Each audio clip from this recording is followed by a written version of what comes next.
The latest update to Limbus company has introduced two brand new Heishou Pack Identities into the Rapture team, and both of them are quite interesting. Heishou Pack U-Branch SInclair and Heishou Pack Wu-Branch Adept Wei Sang are the new duo of hybrid Rapture identities, combining the season's signature archetype with Burn and Tremor respectively.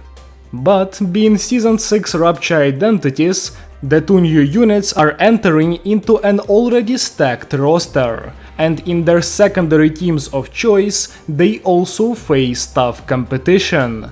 So are they strong enough to get a spot on their teams? And if so, just how good are they? And how should you use them? In today's video I aim to dive into exactly that. We'll look at the units separately, starting with Wei Sang's kit, then moving on to his performance in his two teams of choice, and after that doing the same for SInclair and his two compositions.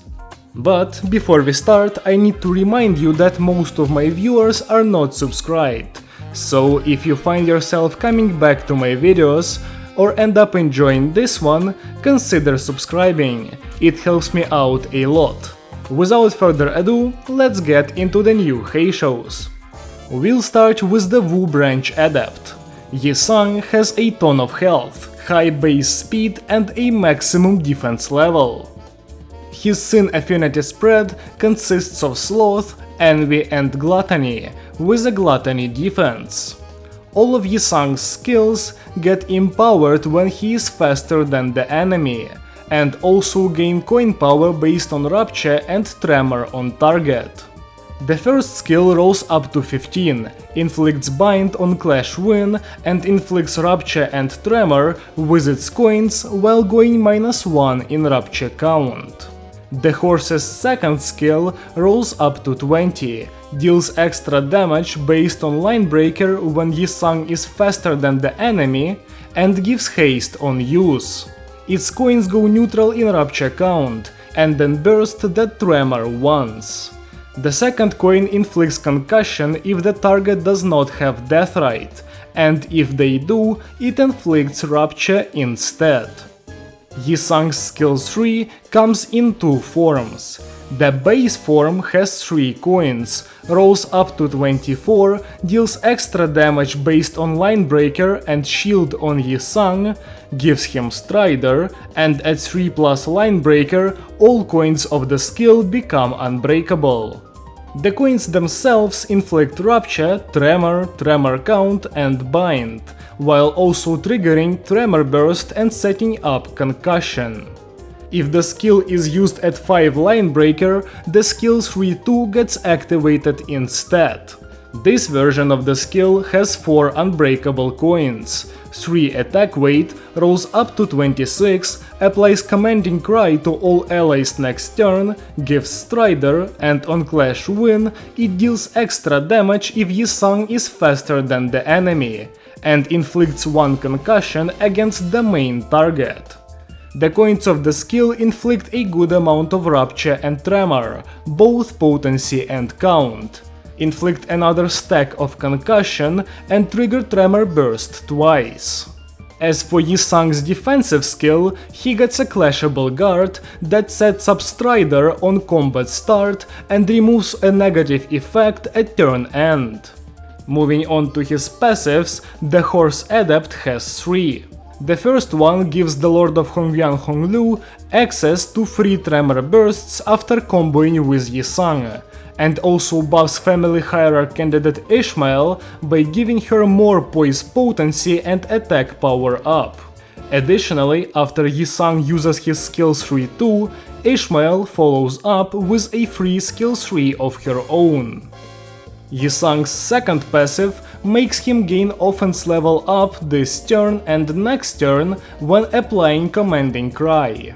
His third requires 5 Gluttony owned to activate, and it allows Wei Sang to get Line Breaker whenever he attacks a target that's slower than him by 2 or more, whenever he triggers 2 Tremor Bursts, and whenever he wins a clash while having Strider. Linebreaker gain is kept at 3 per turn, and Wei Sang's skill 3-2 does not generate the effect. I wonder why those limitations are in place. Also, Wei Sang gets extra defense level based on his shield HP. As for his support passive, Wei Sang buffs up the tanking power of the highest max HP ally, by giving them extra defense level and healing them when they fall under half HP, with the condition being that their speed greatly fluctuates between turns. Before we get into the new Adept's performance in combat, let's take a look at the unique effects he uses. Strider Wu is the typical Heishou buff, and unlike Strider Mao, this one gives less haste, but also gives aggro and inflicts tremor before attack. Linebreaker is the unique resource that is used for casting skill 3-2. It stacks up to 5, gives Wei Sang shield, gives final power at 5 stacks, and if Wei Sang takes 100 damage from a single skill, Linebreaker provides him with 1 protection after that skill ends. Concussion stacks up to 2, and is a 1.2 times multiplier for the effects of Rupture and Base Tremor against the enemy that it's applied to. The stack goes down by 1 at turn end. And finally, Commanding Cry is a buff that gives 1 clash power and 2 defense level for 1 turn. Now, what does Wei Sang do in combat, and is he good? We'll start by looking at him in Rupture. And I'll be blunt with you. When you take his kit at face value, Wei Sang does not look like an amazing Rupture identity. Both his skill 1 and skill 2 only have 2 coins, meaning the Wu Adept doesn't proc Rupture very often. However, despite not having a lot of coins, Wei Sang still ends up pretty count negative, with his skill 2 being his only neutral skill, while skill 1 goes -1, and his basic skill 3 goes -3 in count, being bumped up to -2 when using skill 3-2. This, coupled with the fact that Wei Sang does not inflict any death rate that can make up for the lack of count, results in the horse often being the reason why you drop your stack if you have him on the field for a while. But all of this only applies if you look at Wei Sang in a vacuum, as in reality he gets access to an incredible crutch that has saved many Wei Sangs in the past. Of course, I'm talking about Dimension Shredder, more specifically its passive. Rambling Man allows Wei Sang to inflict 1 Rupture count on hit against a slower enemy. This instantly fixes Wei Sang's main issue, and also synergizes with him better than with other Wei Sangs, as even when the Adept low rolls his speed, all the haste he has allows him to still be faster than the enemy. With this effect up, Wei Sang becomes an identity that is never Rupture count negative, making him similar to the Mao IDs in terms of strength. But that's true when talking about single target encounters. The place where Wei Sang truly shines is fighting enemy groups. With a lot of his power coming from speed advantages and Linebreaker, Wei Sang is not reliant on a Rupture stack to deal damage, making him good against groups, which is the case with most Heishous. But of course, Wei Sang's greatest advantage against groups is his access to a 3-weight base attack skill in his skill 3-2. Obsidian Stormrider's Crescent Decapitator is a pretty powerful skill that outputs a lot of slash damage and gets an easy 50% damage buff on Clash Win. It truly shines on trio fights, like the Pikachu wave in Refraction Railway 5 Section 1, where it can make use of its weight to hit all targets, while the targets themselves are tanky enough to be inflicted with 10+ Rupture in order to fuel his conditionals. Additionally, if you have higher candidate Ishmael on the field, she follows up the 3-weight skill with a multi-target skill of her own, further increasing the AoE damage that Wei Sang can initiate. Speaking of Ishmael buffs, they're fine. The extra skill is really the big highlight, but the poise gain is not exactly something that fixes her issues. The extra power is pretty good as well though. The last thing to talk about with this ID is concussion. And while a 1.2 times multiplier is really good on paper, in reality, the hyper-aggressive nature of the Heishou Pack leads to most things dying before you get an adequate amount of Rupture potency going. So there isn't much to multiply. Though this is mostly true for things like Refraction Railway speed clears. For casual gameplay and mirror dungeons especially, concussion is an actually good effect to have. As for Wei Sang in Tremor, he's okay. Here's the thing. As a Tremor identity, all Wei Sang has to offer is 1 burst on skill 2 and 2 bursts on skill 3 too, as well as some potency infliction. He also has nice clashing and overall pretty good base stats, making him easy to use in that team. But his Sin Affinity spread lacks any pride or gloom, which isn't great for building up resources for nuke turn ego skills. His double burst skill is locked behind Line Breaker, which is an effect he only gets through his passive, which requires 5 gluttony, so you're not getting it up quickly. His sins make it difficult to place him in the team over someone who generates the necessary colors, and using him in place of Molar Otis leads to you just losing damage on nuke turns. This is to say that while Wei Sang is not a terrible Tremor identity in a vacuum, using him on the team is not really worth it, as he struggles to outvalue other units fighting for those slots. Oh, and also concussion does not increase the damage of Scorch and Reverb, and that really sucks. You can try pairing Wei Sang up with the Lord of Hongyan Honglu in order to get value out of the free 1 burst per turn Honglu gets from the Wei Sang bolus. But even then, Honglu doesn't do much until he gets his skill 3. You lose a source of sloth by replacing one of the meta Honglu identities, you don't get the entanglement that Euro Honglu could have given you, and overall you need to sacrifice a lot for a combo that ultimately is not particularly powerful. To recap, I don't recommend the new Wei Sang in Tremor, and as a Rupture ID, he is very reliant on Dimension Shredder. He's a Mao ID level powerhouse with the ego, but pretty underwhelming without it. For group encounters though, he's very solid, especially with Shishun Ishmael. Okay, that took a lot longer than I expected, and there's still one more ID to talk about. So let's speed through Sinclair's kit.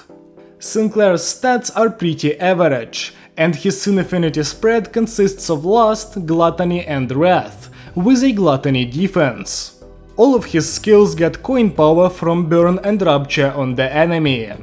His first skill has 3 coins, rolls up to 14, inflicts a little bit of Burn and Rupture and goes -2 in Rupture count. His second skill also has 3 coins, rolls up to 19, inflicts a tiny bit of Rupture and Burn once again, and goes -1 in count normally. If Sinclair is under half health or has Blood Flame, the last coin of the skill gets reused. That last coin also deals wrath damage equal to 10% of its final damage.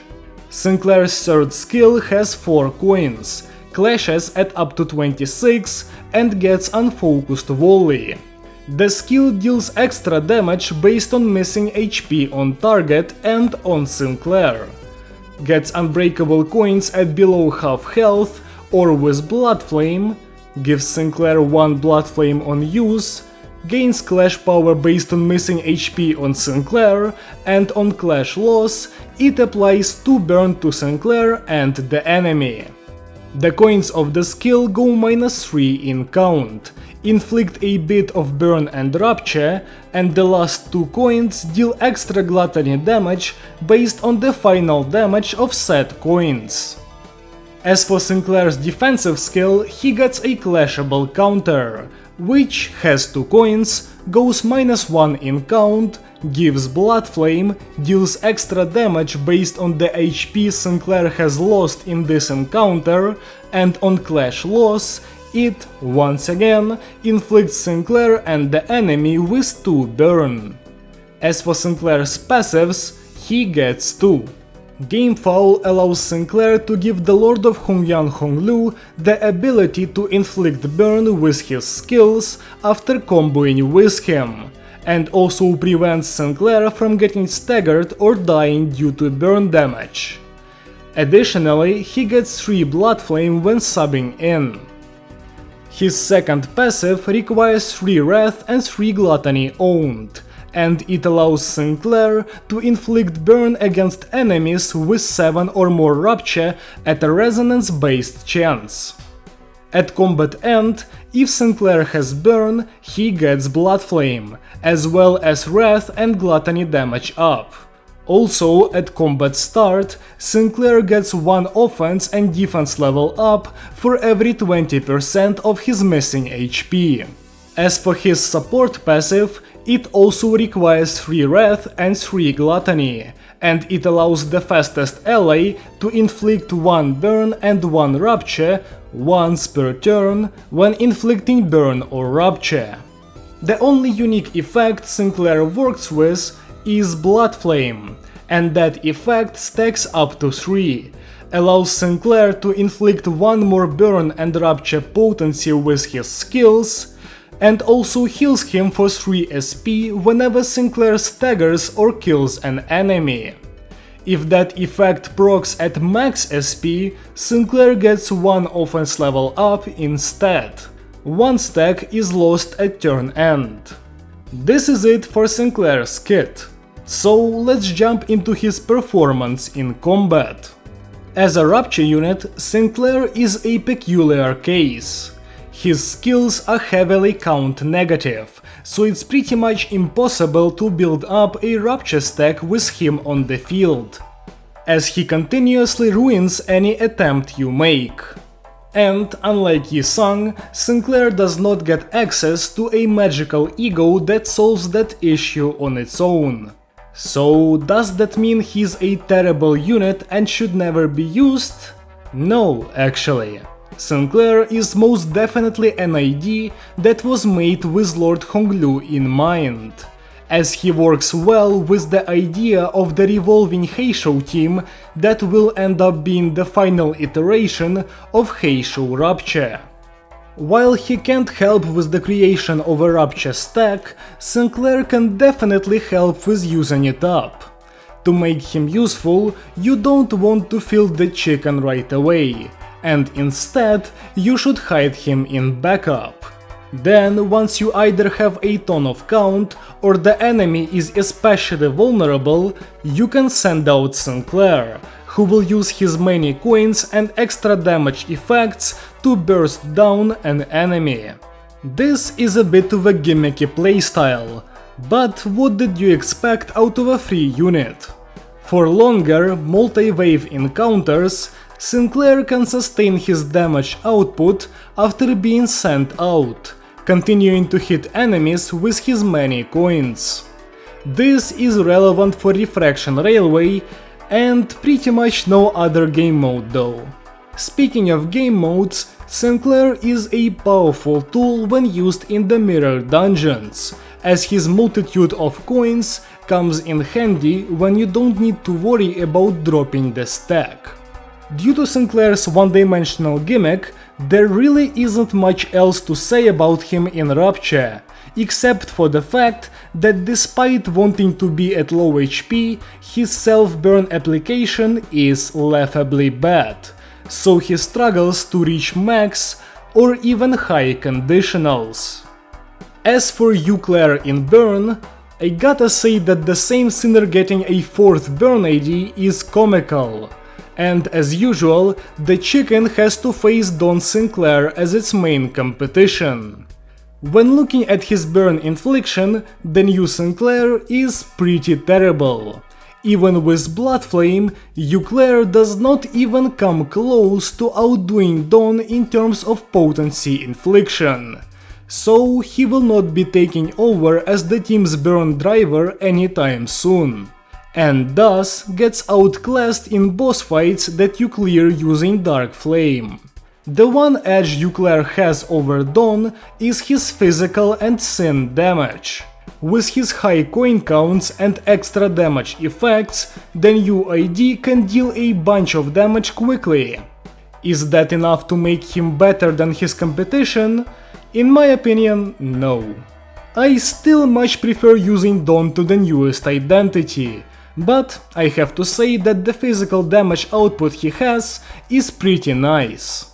Overall, SInclair is a gimmicky unit that will not help players that don't already have a good Rapture team, but can find value in certain situations. In burn, his greatest asset is his physical damage, which I believe to not be enough to get him a constant slot.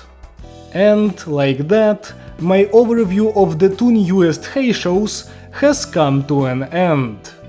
Honestly, I was quite excited for hybrid Heishou designs, but these 2 did not live up to my expectations.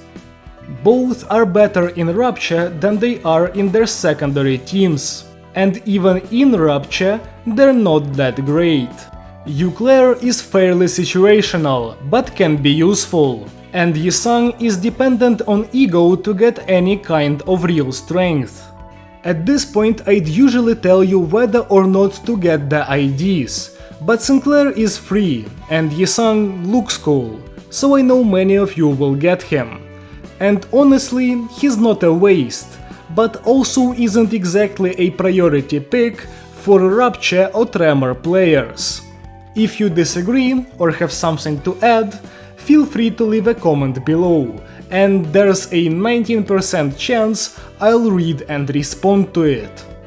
If you enjoyed the video at any point, leave a like to let me know, and if you want to see more like this, consider subscribing.